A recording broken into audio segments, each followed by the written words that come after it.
Welcome to episode 11 of Smells Like Teen Parent, a podcast for adolescents and the adults who annoy them. I'm your host, Jenny DeBevick, a national certified school counselor and academic consultant with 20 years experience working with youth. In the last episode, we talked about effective teen discipline, internal, external, yours, theirs, and in this episode, we are going to discuss anxiety. I wanted to do an episode specifically on anxiety because it's the number one concern students and parents bring into my sessions. Why are the rates of anxiety and depression skyrocketing? What are the triggers for adolescent anxiety? And what are effective ways to help your kid notice and calm their anxiety? Junior year, this is gonna what makes or break college for you. And it's like every time I'm not motivated to do something or just like need a break, I'm like, you can't, like, you have to do this because this is what like your college applications is dependent on, which I guess is like a motivation at some point, but it's also like oh my God,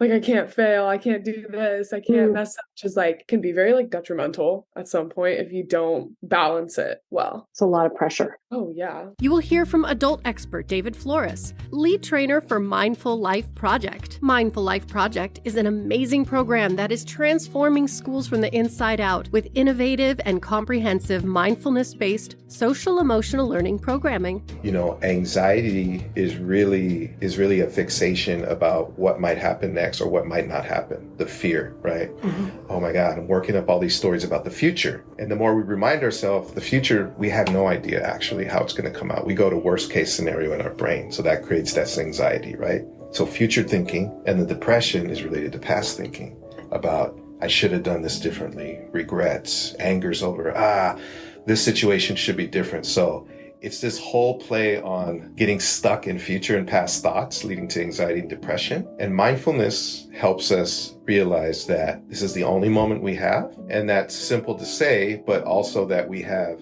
very simple anchors that we can use to come back to the present over and over. Please share and download this episode. Downloading helps raise our data analytics and spread the word to our local and international communities. Your downloads allow me to continue to create frequent content and topics that affect all of us on a regular basis, whether or not we have teens standing in front of us at the moment. This episode is brought to you by Sugar Bear Vitamins, pharmacist-formulated, cruelty-free formulas for your hair, skin, and body, powered by vegan vitamins. Sugar Bear is vitamins with a purpose. Parents and adult caregivers across the country, across the world, are asking for help. What do I do about my kids' anxiety? Yes, anxiety and depression is far and above the most common reason why students are referred for counseling. The facts are stunning. An American Psychological Association study notes that since 2012, we are seeing alarming exponential increases in rates of mood disorders and suicide-related outcomes, especially with younger-aged females and those who are wealthier. While boys also report greater levels of anxiety, data suggests that this is an epidemic that far and away affects girls and manifests in things like self-harm, eating disorders, and suicidal ideation. I don't know, my generation's identity, it's so hard to strain away from that because there's so much like hyper consumerism in our environment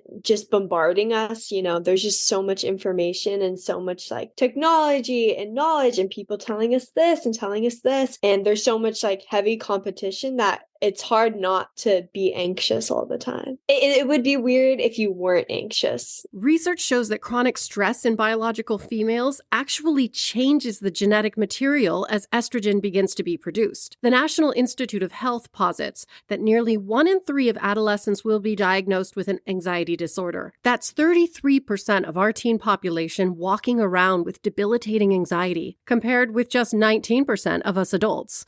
Yes, we're doing fine. Thank you. Thank you very much. Why? Do we not seem fine? My life is a cesspool. I am so sorry. The smell is inconvenient for you. It must be very, very nice to have an escape hatch.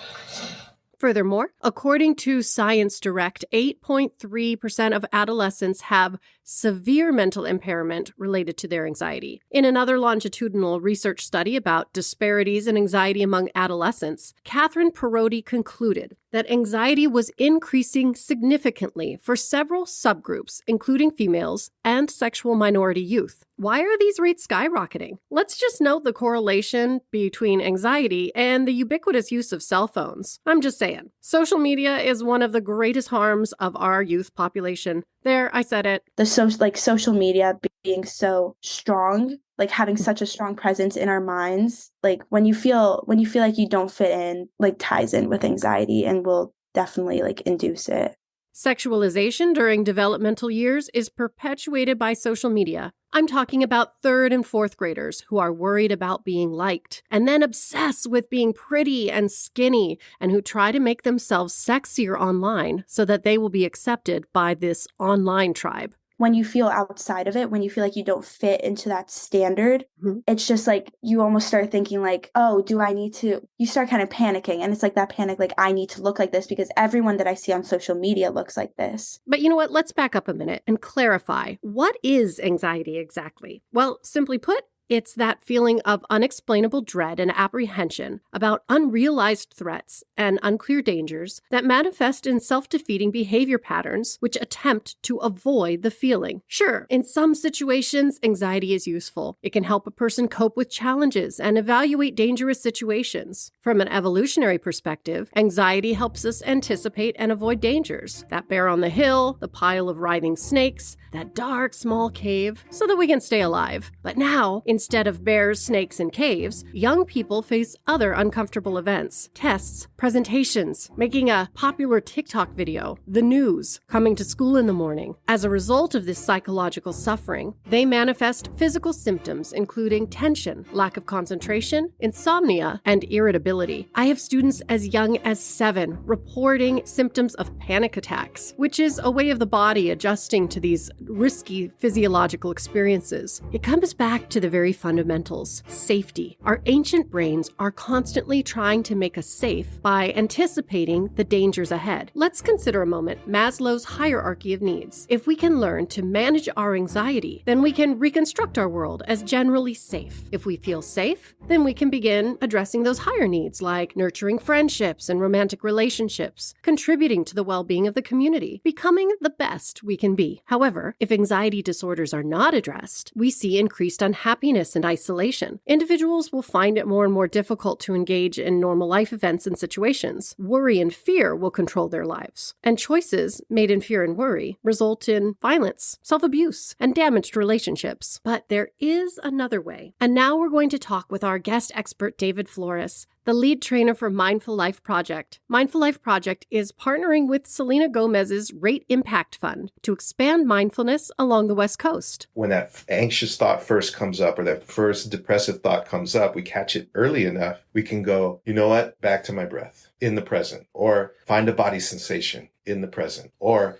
find a sound in the present. Even naming the emotion, back to the present. Even naming a thought is back to the present. If we catch that early enough and even integrate those skills, we are being mindful. We're back in our prefrontal cortex. We're back to being alert, awake, attentive, rather than narratives taking on a life of their own and then spiraling out of control. Thoughts and emotions playing off each other. It just makes it worse and worse and worse. And over time, we know that because of the brain science, that gets deeply wired into our brain. It becomes habit, and that becomes our default instead of habits of being present and like, you know what, I'm okay. It's okay.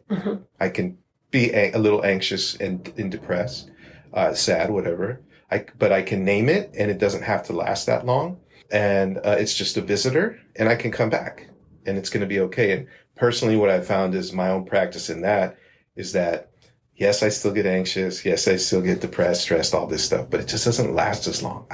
It's the recovery. It's like this built-in resilience now that wasn't present before. It's like a whole new pathway that you Exactly. built. So it's just like training our brain, that resilience, because we're not trying to get rid of anything. We're not trying to fix. Right. The fixation on like, there's something wrong with me, that's where it becomes problematic.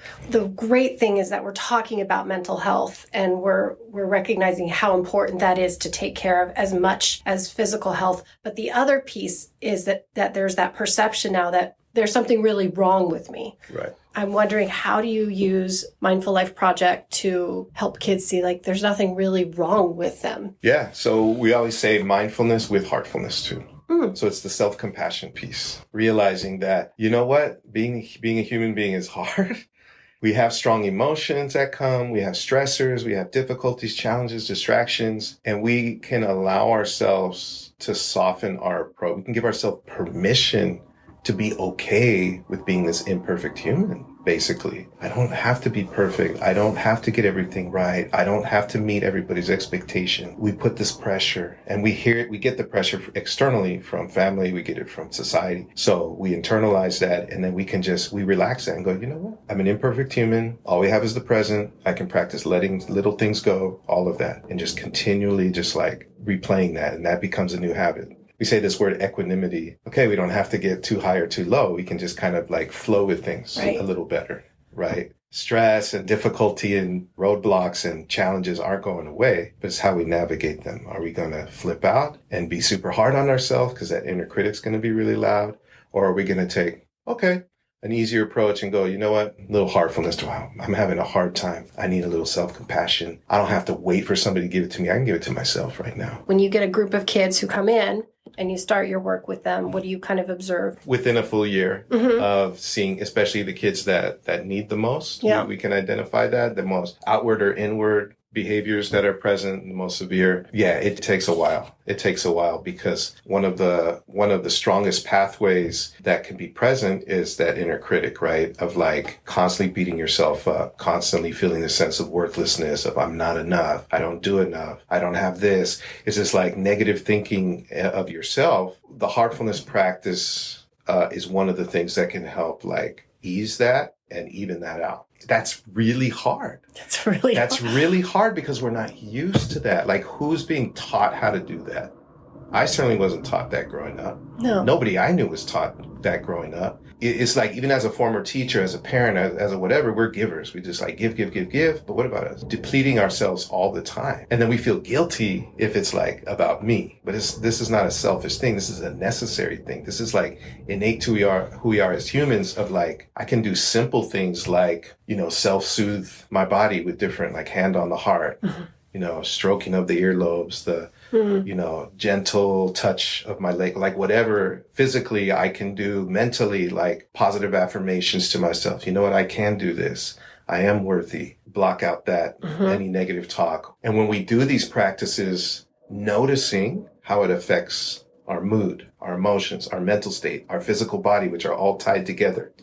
Hard at first because it's a new habit, but the more we do it, we begin to do it with more ease, just like anything we practice, right? Yeah. And it's to me, it's the most important practice, because if we don't have heartfulness to self, forget access to anything else. And I know this personally, like when I wasn't truly loving myself and valuing myself, I was closed off to everything. Nobody could tell. It didn't matter what people told me about myself because I didn't believe it. I had to internalize my own self-worth before it made sense, and I gave myself permission. Adolescents, all about that peer relationship. They're like, am I like you? Am I worthy of your friendship? Are we relatable? Will you validate me? Am I pretty enough? Am I good enough? Am I strong enough, smart enough, et cetera, et cetera? How do we shift that? Be like, you can still have friends. We know that that's a developmental piece that's so important, but also teaching them to like your self-esteem, your heartedness. Yeah, it's both. This is a big problem in our society right now, is the constant search for validation outside, right? Yes. Social media has exponentially taken that. Right. We're constantly looking for likes and loves and for people to see. Everybody wants to be seen and heard. That's a human need. To be seen and heard is probably the most important thing that in my opinion, that I've seen over and over, that I know is true for me, that matters more than anything. Money, fame, power. Like, I want to be seen. I want to be heard. Wow, I matter. People are really listening to me. You really understand me. Like, who does that? Intentionally. Like, we need a lot more of that. And that helps. That by itself helps alleviate a lot of the pressure and strain and stress and difficulty that people are going with. Just being present. It's the power of caring adult in a child's life. It's just like, are we being truly present and allowing them to be heard and seen, to express themselves without judgment? And that's the other piece, right? It's the non-judgment with mindfulness. Like, I'm just listening. If your own nervous system isn't regulated, you can't be available for people like that. There you go. Right? Like there's the advice to parents, right? Yeah. What can you do? Exactly. This is why self-care is so important. Especially, this is why we work in schools and why we work with teachers, is because we're like, you matter too, teacher, principal. Like, if you're not taking care of your own nervous system and your own health and well-being, you're not going to be able to show up fully present for kids in a healthy way. That's just how it is, right? Thank you, David. Check out mindfullifeproject.org for more information. So let's reiterate. Anxiety is a normal emotion, but if your child exhibits these signs of anxiety, pay attention. Feeling worried or afraid without specific reasons, becoming anxious about daily routine events or activities, constantly checking to make sure that tasks are done correctly, panicking to the extent that they can't do the task, such as completing a test or participating in an activity. If you notice your child suffering from any of these symptoms, you can talk to their school counselor, make an appointment with your pediatrician, and start looking for a therapist that specializes in adolescent issues. And don't give up. Finding a suitable mental health care professional for your kid can take time, and it can be frustrating navigating the system and dealing with insurance. You are not alone in this frustration. Guess what the number one protective factor of helping adolescents manage anxiety? It's you. Connection with stable adults, especially primary caregivers, are the leading way that teens can learn to regulate their own nervous system. All the more reason to engage in your own process of self-awareness, self-care, and the work of learning to regulate yourself. Our kids are biosynchronous organisms, and they're going to pick up what we give out. Well, that's it for this episode. Please like, subscribe, follow. Thank you again, David Flores, lead trainer for Mindful Life Project, and for my student contributors. I so appreciate hearing your voices. Join us next time, where we discuss one of the most important and maybe least appreciated qualities of parenting, humor. May you be safe. May you be healthy. May you be free from suffering. Oh, and don't forget to wear sunscreen every day.